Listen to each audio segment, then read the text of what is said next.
Welcome to Brain Roots IAS. चलिए आज Indus valley civilisation के कुछ की आर्कियोलॉजिकल साइट्स की एक वर्चुअल जर्नी पर चलते हैं और इस अजीम सभ्यता को एक बिल्कुल नए पर्सपेक्टिव से समझने की कोशिश करते हैं।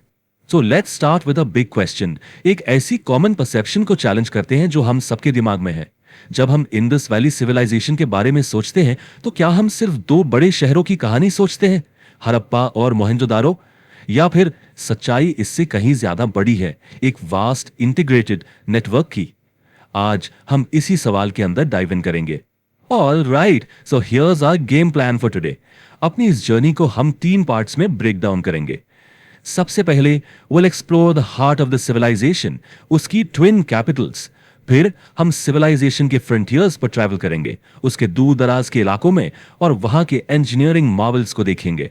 और फाइनली हम उस पूरे नेटवर्क को डिकोड करने की कोशिश करेंगे जिसने इस सभ्यता को एक सिंगल यूनिट की तरह जोड़े रखा था।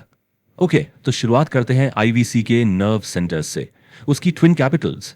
यही वो 2 शहर थे जिन्होंने एक तरह से पूरी सिविलाइजेशन का ब्लूप्रिंट तैयार किया था। देखिए, हड़प्पा और मोहनजोदारो इस सभ्यता के 2 दिल थे, लेकिन दोनों बिल्कुल अलग ढंग से धड़कते थे। एक तरफ था मोहनजोदारो, एक हाईली ऑर्गेनाइज्ड डिसिप्लिन शहर जिसका मेन फोकस था अर्बन एंड रिचुअल लाइफ पर, और इसका सिंबल क्या है? The great bath. दूसरी तरफ वी हैव हड़प्पा, एक बसलिंग इंडस्ट्रियल हब जिसका सबूत है वहां मिला विशाल ग्रैनरी कॉम्प्लेक्स, और यही डिफरेंस उनके आर्ट में भी रिफ्लेक्ट होता है। मोहनजोदारो से हमें मिलती है द बियर्डेड प्रीस्ट की स्कल्पचर जो उनकी रिचुअल लाइफ को दिखाती है, जबकि हड़प्पा से मिला रेड सैंडस्टोन मेल टॉर्सो उनके आर्ट में रियलिज्म की एक बेहतरीन मिसाल है। अब जरा मोहनजोदारो के द ग्रेट बाथ को देखें। इसका स्केल, इसकी प्रिसिजन, इट्स माइंड ब्लोइंग। ये सिर्फ एक स्विमिंग पूल नहीं था।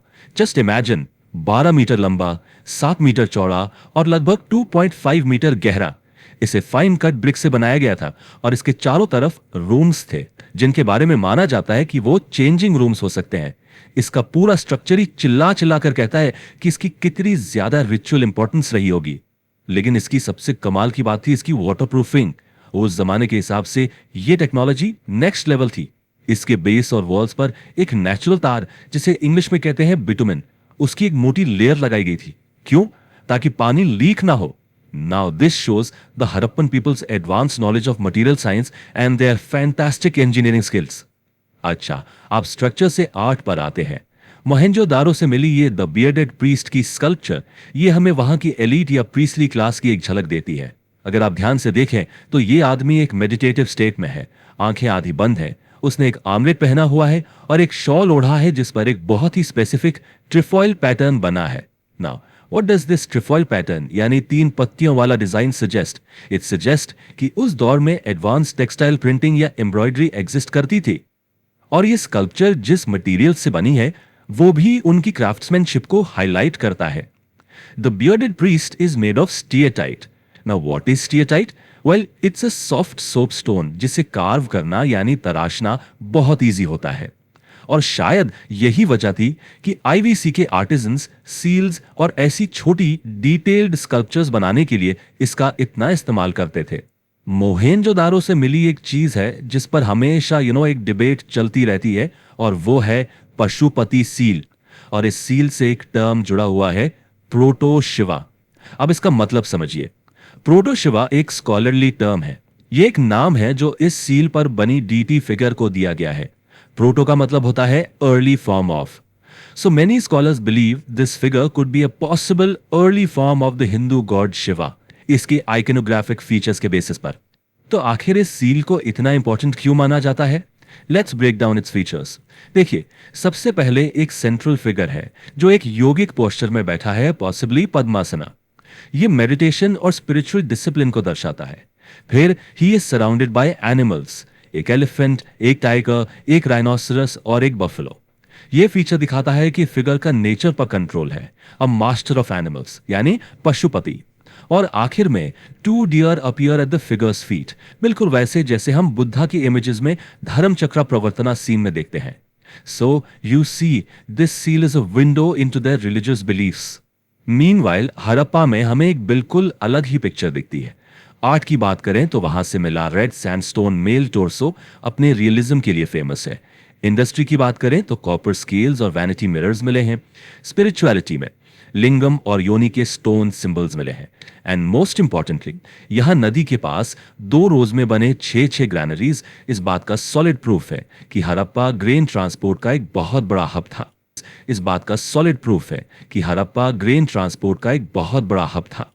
तो अब इन कोर शहरों से आगे बढ़ते हैं और देखते हैं कि इस सिविलाइजेशन का जीनियस उसके जियोग्राफिकल फ्रंटियर्स तक कैसे फैला हुआ था।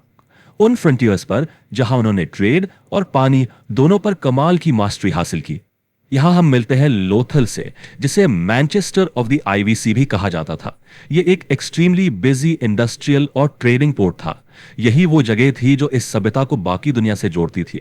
इन a way it was the civilisations gateway to the world. Lothal के इंजीनियर्स की एम्बिशन का अंदाजा सिर्फ इन 2 नंबर से लगाया जा सकता है। 218 मीटर्स बाय 37 मीटर्स। ये वहां बने दुनिया के पहले आर्टिफिशियल डॉकयार्ड का साइज है। It's a living testament to their maritime engineering. सोच कर देखिए, आज से हजारों साल पहले इतना मैसिव स्ट्रक्चर बनाना, what an engineering feat that must have been. तो सवाल ये उठता है कि वो इतने विशाल स्ट्रक्चर को मैनेज कैसे करते थे। वेल, इसका जवाब है एक बहुत ही क्लेवर टेक्नोलॉजी में, the sluice gate. Now a sluice gate is a device जो पानी के फ्लो को कंट्रोल करता है।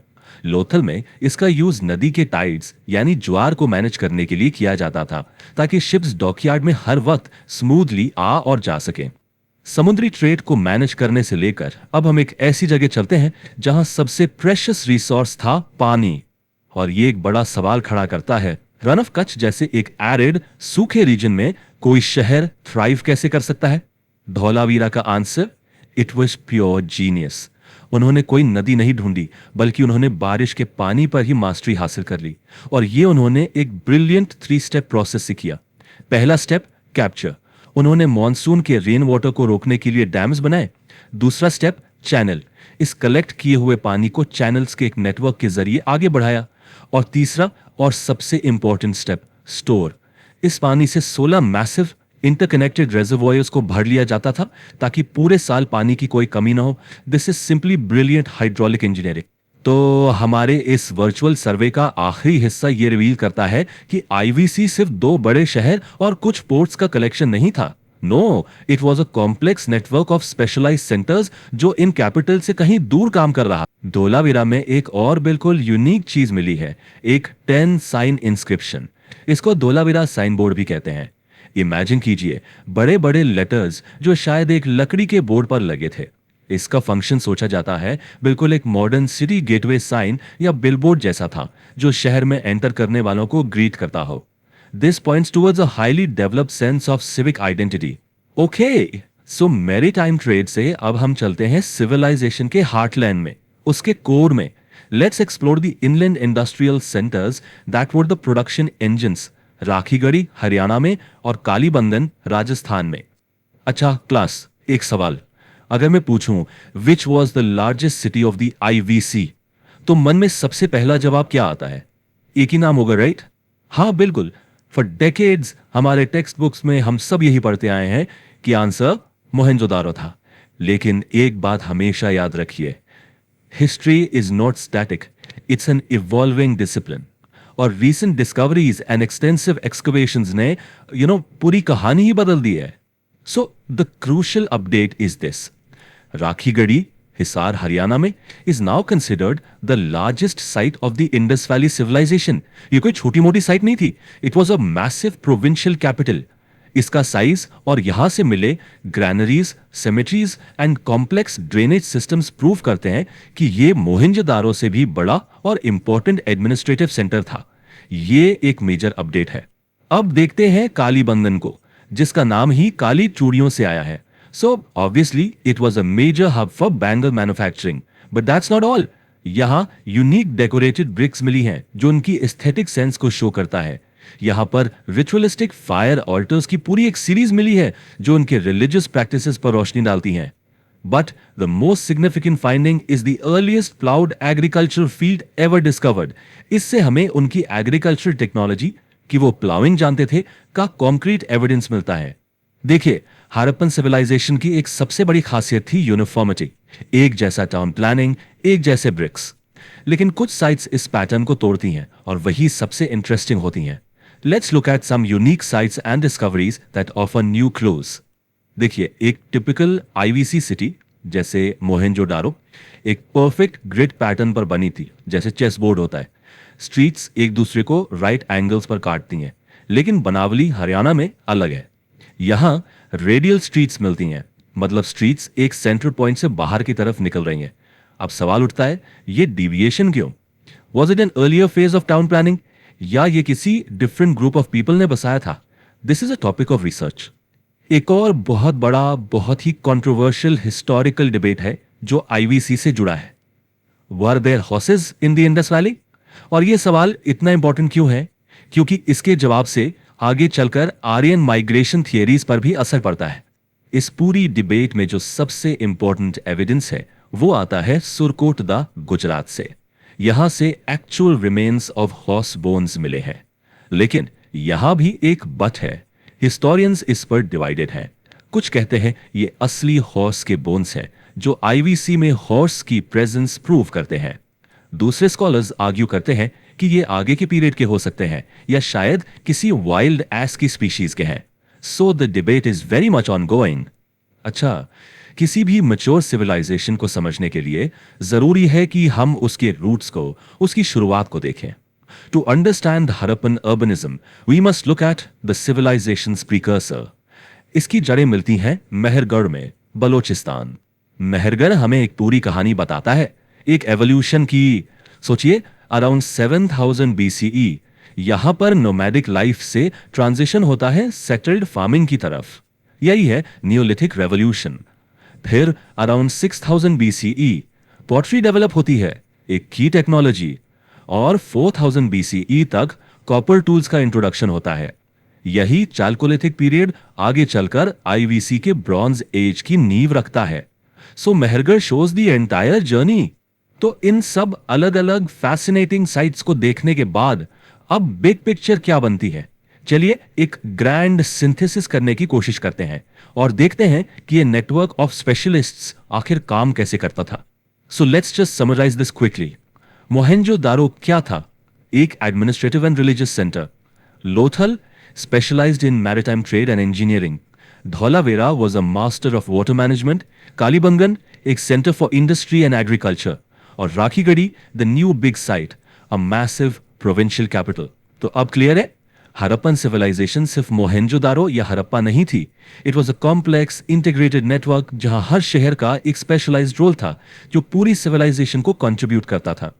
और अब मैं इस लेक्चर को एक आखिरी लेकिन सबसे इंपॉर्टेंट सवाल के साथ खत्म करूंगा। जरा सोचिए, हरप्पा इन पंजाब से लेकर धोलावेरा इन गुजरात तक 1 मिलियन स्क्वायर किलोमीटर से भी ज्यादा के एरिया में उनकी सारी ब्रिक्स का रेशियो एक ही था, 4:2:1।